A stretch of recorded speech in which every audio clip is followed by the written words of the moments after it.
Hello friends, welcome to my channel simple creation by Anita Singh. आज इस video में मैं आपके साथ शेयर करने जा रही हूँ कॉलर नेक कुर्ती बनाना। तो इस तरीके से हमारी ये जो कुर्ती है इसमें हम कॉलर को लगाएंगे और नेक को भी बनाना मैं आपको यहाँ पर बताऊंगी। तो आप देख सकते हैं बनने के बाद इस तरह से हमारा कॉलर नेक का जो लुक है वो आएगा। तो यहाँ पर मेरे पास ये सिरोजकी वर्क का जो नेक है वो यहाँ पर इस तरीके की कुर्ती है।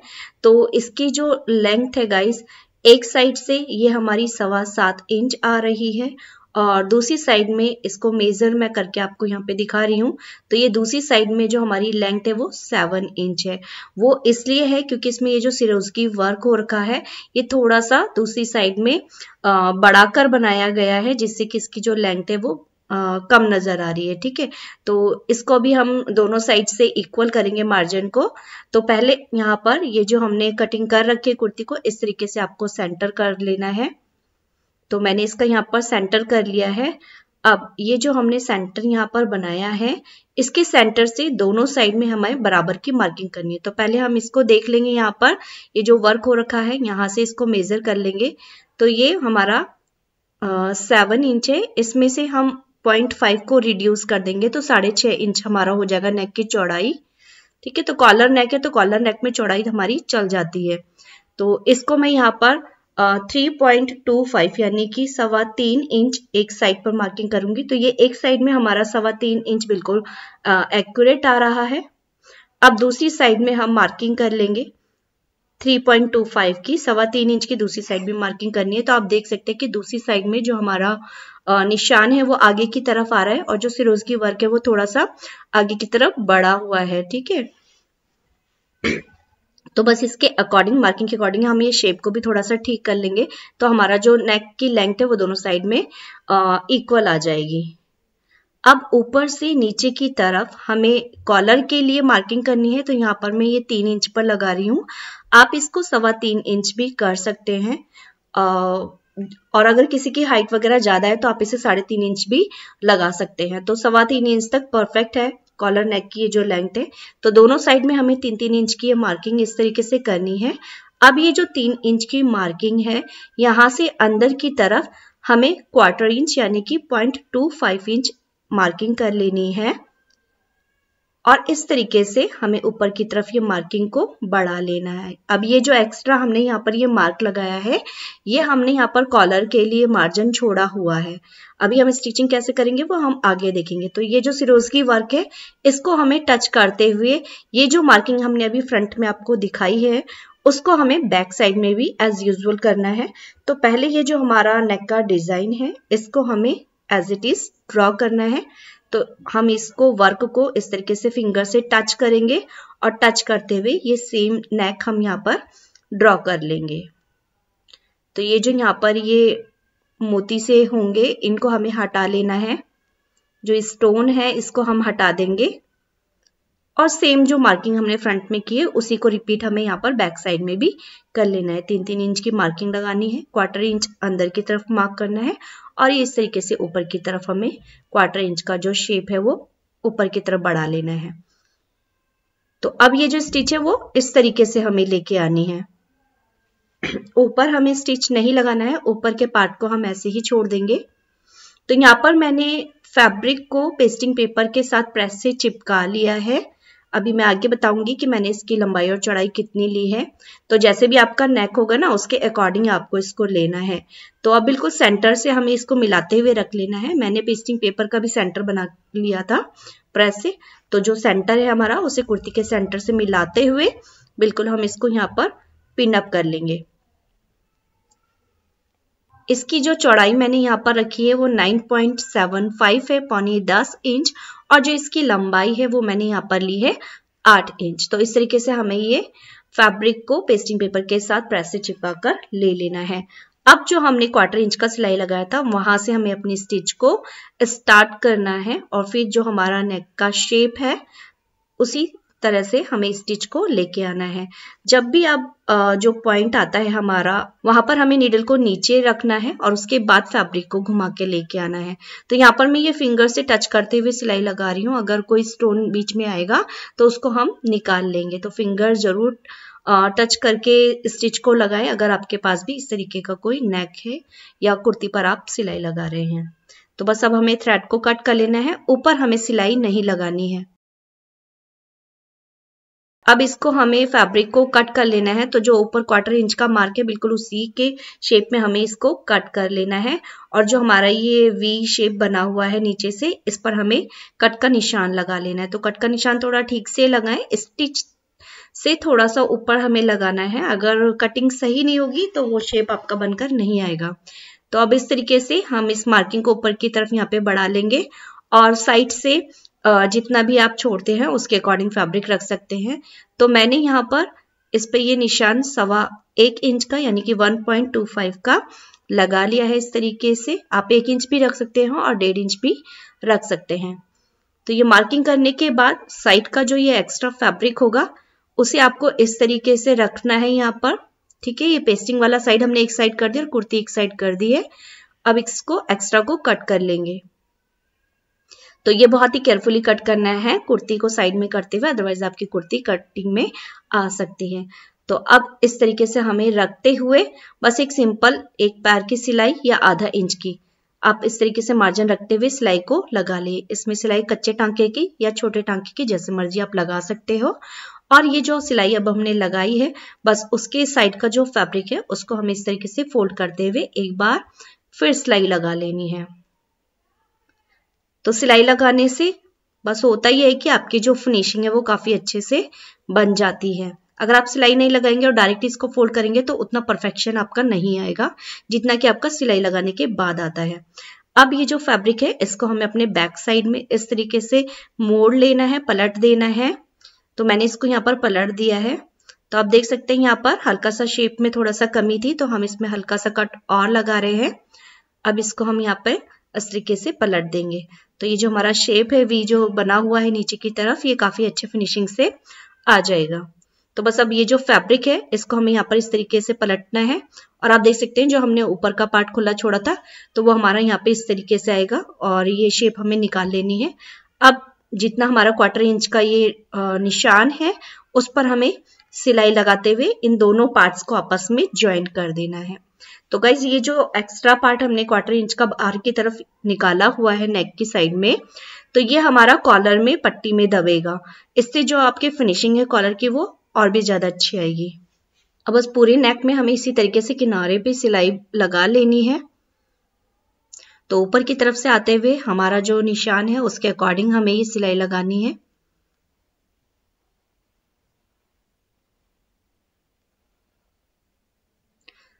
तो ये देख सकते हैं ये सिलाई हमने यहाँ पर लगा ली है। तो इस तरीके से ये कॉर्नर हमारे यहाँ पे निकल जाएगा। अभी आप इसको मेजर करके यहाँ पर देख सकते हैं इस तरीके से। तो पूरे राउंड में हमें मेजर करना है। ऊपर से 1/2 इंच हम स्टिचिंग का छोड़ देंगे और बाकी के पार्ट को इस तरीके से मेजर कर लेंगे। तो ये मेरा अप्रोक्स यहाँ पर 14.25 इंच आ गया है, 13.75 इंच। ठीक है, और अब 13.75 इंच को हमने एक साइड में निकालते हुए बाकी फिर मेजर किया है इसका जो बीच का डिस्टेंस है तो ये 21 आ गया जो कि मेरा हेड का सर्कमफ्रेंसेस है। अगर आपका 21 से थोड़ा ज्यादा होता है तो आप उसमें नेक में थोड़ा चेंजेस कर सकते हैं। अगर मैं इसको नेक को कम करती तो वो मेरे नेक में फंस जाता, नहीं आ पाता, क्योंकि लेंथ तो हम आगे से बढ़ा नहीं सकते क्योंकि इसमें ये सिरोस्की वर्क हो रखा है। अगर सिरोस्की वर्क नहीं है तो आप अपनी लेंथ को बढ़ा सकते हैं। ठीक है, तो इस चीज का ध्यान आपको रखना है कि राउंड जो सर का सर्कमफ्रेंसेस है उसको ध्यान में रखते हुए ही आपको कॉलर नेक बनाना है हमेशा। तो ये मैंने यहाँ पर कर लिया है। अब हमारे बैक पार्ट को लेना है और अपने फ्रंट पार्ट पर इस तरीके से रख लेना है। अंदर की तरफ दोनों साइड आपकी सीधी साइड होनी चाहिए।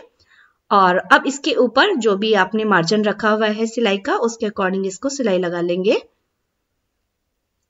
तो जो हमारी शोल्डर वाली साइड होगी उसको हमें दोनों पार्ट्स को मिलाना है और नेक वाली साइड में अगर छोटा मोटा थोड़ा बहुत होता भी है तो वो अभी हमारा फिनिशिंग आ जाएगा कटिंग में। ठीक है, तो ये हमने यहाँ पर इसको ज्वाइंट कर लिया है। अब ये जो नेक का हमारा वी शेप है वहां से सेंटर से पकड़ेंगे और इस तरीके से दोनों पार्ट्स को हमें करना है, शोल्डर को इस तरीके से मिला लेना है। तो अच्छे से मिलाते हुए हमें इसको रखना है और जो हमारी ये पीछे बैक साइड की शेप है इसको थोड़ा अच्छे से दे देंगे हम राउंड। तो ज्यादा हमें इसमें राउंड नहीं रखना होता है, इसमें पहले आपको कट नहीं करना होता। जब आप इस तरीके से ज्वाइंट कर लेंगे उसके बाद ही आपको शेप देनी होती है 1/2 इंच तक की। तो अब इसको हमने यहाँ पर थोड़ा स्ट्रेच करते हुए मेजर कर लिया, तो ये 6.25 है मेरा। तो अब मैंने यहाँ पर ये बुकरम ले लिए, जो कॉलर पेस्टिंग होता है ना वो वाला आपको लेना है, उससे अच्छी फिनिशिंग आती है। तो इस तरीके से फोल्ड करके ये निशान लगा लेना है 6.25 का, और ऊपर से नीचे की तरफ 1 इंच का डाउन हमें करते हुए ऊपर से ये शेप ले लेना है। अब ये जो नीचे हमने ये शेप लिया है, इससे मार्किंग से हमें 1-1 इंच का निशान इस तरीके से लगा लेना है। तो मैंने यहाँ पर 1 इंच रखा है, आप इसे 1/4 इंच भी रख सकते हैं और 1.25 इंच भी रख सकते हैं। वैसे 1 इंच का जो है उसकी फिनिशिंग काफी अच्छी लगती है, 1.25 इंच थोड़ा ज्यादा बड़ा हो जाता है, आप रखना चाहें तो रख सकते हैं। और इसको हल्का सा मैंने यहाँ पर कर्व दे दिया। अब इसको ऊपर से आपको इस तरीके से मेजर करना है।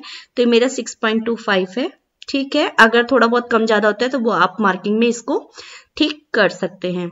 अब बस हमें एज इट इज इसको कट कर लेना है। तो मैंने यहाँ पर इसे स्टिच नहीं लगाया, देख सकते हैं मैं किस तरीके से पकड़ते हुए कट कर रही हूँ। आप चाहें तो पहले बीच में सिलाई लगा लें या पिन वगैरह लगा लें, ताकि आपका जो कॉलर है वो खिसके ना। तो ये इस तरीके से हमारा कॉलर आएगा,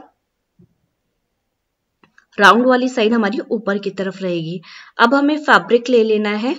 तो ये ऊपर से हमारा उल्टा है फैब्रिक, और जो कॉलर पट्टी की शाइन वाली साइड होगी उसको आपको उल्टी साइड में, जो फैब्रिक होगा उल्टी साइड में रख लेना है और प्रेस से चिपका लेना है। ऊपर नीचे साइड से आपको 1/2 इंच का मार्जिन छोड़ देना है फैब्रिक का। अब हमें दूसरी पट्टी लेनी है और इसमें इस तरीके से ऊपर सीधी वाली साइड हमें रखनी है, सीधी साइड के ऊपर बुकरम वाली साइड को हमें यहाँ पर रख लेना है, पेस्टिंग वाली साइड को। तो नीचे से हमें 1/2 इंच का मार्जिन छोड़ देना है और अब हम यहाँ पर इस तरीके से सिलाई लगाएंगे। तो ये जो नोक वाली साइड है आप देख सकते हैं, ये हमने यहाँ पर फैब्रिक को ऊपर की तरफ प्रेस से चिपका लिया है। नीचे से जो थोड़ा फैब्रिक ज्यादा है तो इसको मैं पहले यहाँ पर कट कर रही हूँ और अब हम इस पे सिलाई लगाएंगे। तो यहाँ पर आप अपने टांके को पक्का कर सकते हैं।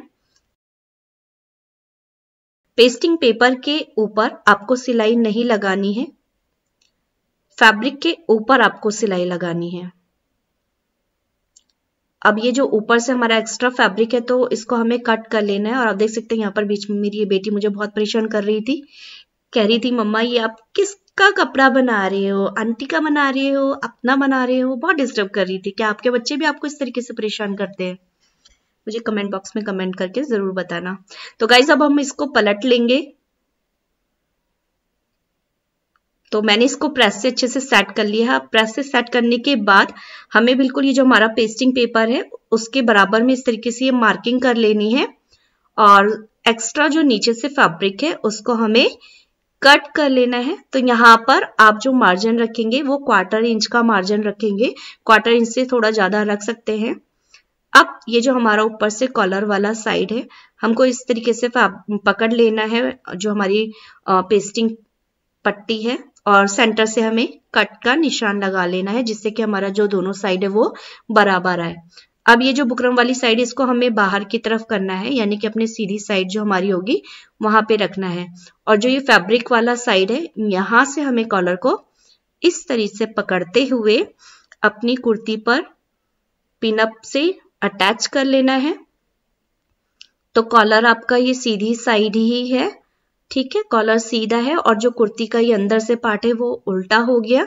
कुर्ती के उल्टे पार्ट पर हमें नेक की जो खाली वाली पट्टी है फैब्रिक है उसको पिन से सेट कर लेना है और सेट करते हुए दूसरी साइड में हमें इसको मिला लेना है।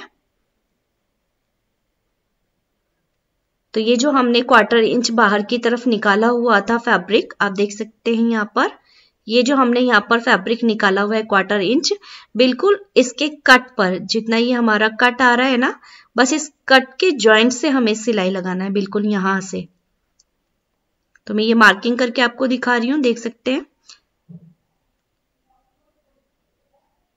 जो ऊपर से पेस्टिंग वाली पट्टी है उसके ऊपर आपको सिलाई को नहीं चलाना है, बस आपको फैब्रिक के ऊपर सिलाई चलाना है। तो बिल्कुल ये जो हमारा 1/4 इंच का फैब्रिक बाहर की तरफ निकला हुआ है उस पर मिलाते हुए हमें सिलाई को लगाते जाना है। तो अगर आपने कॉलर की मार्किंग जो है वो बिल्कुल सही से ली है और सही से करी है तो आपका जो कॉलर है बिल्कुल परफेक्ट लग जाएगा। अगर थोड़ा बहुत 1 सूत या 2 सूत का फर्क आता है तो जो हमारा राउंड आएगा ना, शोल्डर का जो राउंड आता है, तो वहां पर आप फैब्रिक को थोड़ा बहुत हल्का से स्ट्रेच करके उसको बराबर कर सकते हैं। इससे ज्यादा कोई फर्क नहीं आता है, बहुत 1 सूत या 2 सूत का ही फर्क आता है। तो आप हल्का सा अगर कॉलर बड़ा हो रहा है तो कुर्ती को स्ट्रेच कर लीजिए, और अगर थोड़ा सा कॉलर में फर्क हो रहा है, कॉलर छोटा हो रहा है, कुर्ती बड़ी हो रही है, तो आप हल्का सा राउंड में कॉलर पट्टी को भी स्ट्रेच कर सकते हैं। उससे आपका ये एडजस्टमेंट पूरा हो जाएगा। तो बस इस तरीके से हमें पिन को निकाल लेना है। तो दोनों साइड में आप पिन को अटैच कर लें, जिससे कि आपको पता रहे कि कौन सी पट्टी आपकी छोटी बड़ी हो रही है। ठीक है, तो इससे आपका जो कॉलर है वो खराब नहीं होगा, आपको बार बार उसको उधेड़ना नहीं पड़ेगा। तो ये हमारा स्टिच यहाँ पर लग चुका है। अब ये जो हमारा एक्स्ट्रा पार्ट है कॉलर का, उसको हमें अंदर की तरफ कर लेना है। अगर आपका जो फैब्रिक है वो बहुत ज्यादा होता है तो आप उसको पहले कटिंग कर ले, अदरवाइज जो कॉलर का ये कॉर्नर होता है ना, वो काफी मोटा हो जाता है। तो यहाँ पर मैंने फैब्रिक को अंदर की तरफ कर लिया है। अब हम इस पे सिलाई लगाएंगे। तो गाइज आपको वीडियो कैसा लगा मुझे कमेंट बॉक्स में कमेंट करके जरूर बताना, और वीडियो को लाइक और मेरे चैनल को सब्सक्राइब करना बिल्कुल भी ना भूलें, और वीडियो पसंद आए तो शेयर तो जरूर ही करें। तो बस इस तरीके से अब हमारी जो कॉलर की पट्टी है उसको हमें बिल्कुल भी खींचना नहीं है, नॉर्मल बस जितना हमारा ये आ रहा है उतना ही हमें रखते हुए सिलाई को लगाना है। तो जो भी आपने पहले वाली सिलाई लगाई है बिल्कुल उसको कवर करते हुए आपकी ये जो कॉलर की स्टिच है वो यहाँ पर आएगी। तो पीछे की जो सिलाई है वो बिल्कुल भी बाहर की साइड हमारी नजर नहीं आनी चाहिए। तो अभी यहाँ पर हम जो इस साइड का फैब्रिक है इसको हल्का सा कट कर देंगे, काफी ज्यादा फैब्रिक हो रहा था तो इसको अंदर कर लेंगे और फिर हम ये सिलाई यहाँ बाहर की तरफ लेके आएंगे। तो आप देख सकते हैं ये बिल्कुल हमारा जो कॉर्नर है फिनिशिंग के साथ आ रहा है। तो बस इस तरीके से अगर आप कटिंग करेंगे नेक की और इस तरीके से कॉलर बनाते हैं तो आपका जो कॉलर है वो काफी अच्छा बन के आएगा। तो ये देख सकते हैं ये रेडी हो चुका है। अभी ये जो हमारा शोल्डर है जो हमने जॉइंट लगाया था, यहाँ पर हमें कॉलर की साइड से हल्का सा कट लगाना है, ज्यादा कट नहीं लगाना, बिल्कुल हल्का सा लगाना है, जिससे कि जब आप कुर्ती को पहनोगे तो उसमें कुछ खिंचाव बिल्कुल भी नहीं आएगा। हल्का सा कट लगा देंगे तो आपके जो शोल्डर है वो बिल्कुल रिलैक्स रहेंगे, तनाव आपको खिंचाव महसूस नहीं होगा। वीडियो को लाइक और चैनल को सब्सक्राइब करना ना भूले। अभी के लिए थैंक्स फॉर वॉचिंग।